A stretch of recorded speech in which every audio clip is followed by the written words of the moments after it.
ಈಗಾಗಲೇ ನಾವು ಅಂಬೇಡ್ಕರ್ ಜಿಲ್ಲಾಧಿಕಾರಿಯವರಿಗೆ ಕಚೇರಿಗೆ ಬಂದು ಈಗಾಗಲೇ ಮನವಿಯನ್ನು ಸಲ್ಲಿಸಿದ್ದೇವೆ. ಕಾರಣ ಇಷ್ಟೇ, ಇವತ್ತು ದಿವಸ ಬಾಬಾ ಸಾಹೇಬ್ ಅಂಬೇಡ್ಕರ್ ಅವರ ಬಗ್ಗೆ ಒಂದು ಕ್ಷುಲ್ಲಕವಾಗಿ ಮಾತಾಡಿದಂಥ ಅಮಿತ್ ಶಾ ಅವರ ವಿರುದ್ಧ ಒಂದು ದಿವಸ ಹೋರಾಟ ಮಾಡಿದ್ದೀವಿ.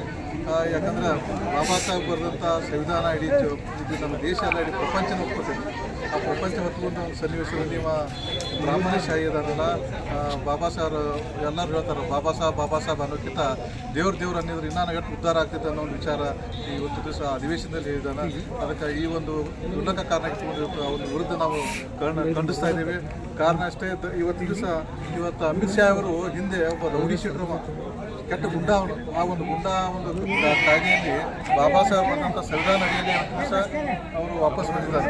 ಮತ್ತು MLA ಮಿನಿಸ್ಟರ್ ಆಗಬೇಕಾದ್ರೆ ಬಾಬಾ ಸಾಹೇಬ್ ಸಂವಿಧಾನ ಮತ್ತು ಮೋದಿ ಸಹಿತ ಅದನ್ನು ಉದ್ದ ಅಂಗಲಾಚಿ ಒಂದು ನಮಸ್ಕಾರ ಮಾಡ್ತಾನೆ ಮತ್ತು ಅದು ಒಳಗೆ ಅಧಿಕಾರಶಾಹಿ ಮಾಡ್ತಾನೆ. ಹೀಗಾಗಿ ಈ ಬಾಬಾ ಸಾಹೇಬ್ರ ಏನಾದ್ರು ವಿಚಾರ ಐತಲ್ಲ, ಒಪ್ಪನ್ನಾಗಿ ಅವರು ಎಲ್ಲರ ಮುಂದೆ ಕ್ಷಮೆ ಕೇಳಬೇಕು, ತಮ್ಮ ರಾಜೀನಾಮೆ ಕೊಡಬೇಕು. ಅಕಸ್ಮಾತ್ ಕೊಡಲಿಕ್ಕಾದ್ರೆ ಇನ್ನೂ ಉಗ್ರವಾದಂಥ ಹೋರಾಟ ಮಾಡಲಾಗಿದೆ. ಪ್ರಧಾನಮಂತ್ರಿ ಸಮರ್ಥನೆ ಮಾಡ್ತಾರೆ ಅಲ್ಲ, ಅವನು BJP ಇರೋದನ್ನ ಸಂವಿಧಾನವನ್ನು ಬದಲಾವಣೆ ಮಾಡೋದನ್ನು ಹೇಳ್ತಾರೆ.